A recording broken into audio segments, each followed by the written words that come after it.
Do you know many people are having trouble with disabling the Wi-Fi signal on their Huawei B525s-23a? Don't worry.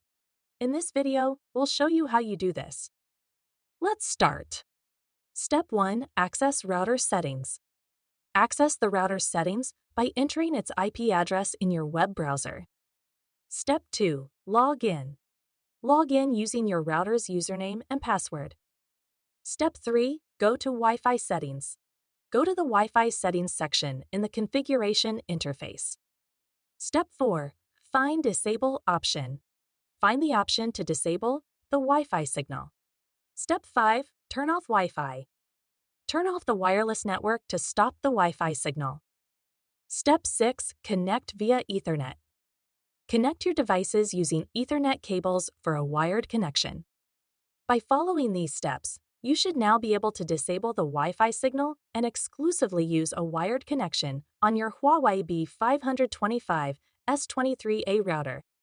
Still need help? Visit our website for the complete manual. There you will also find questions and answers from other Huawei users.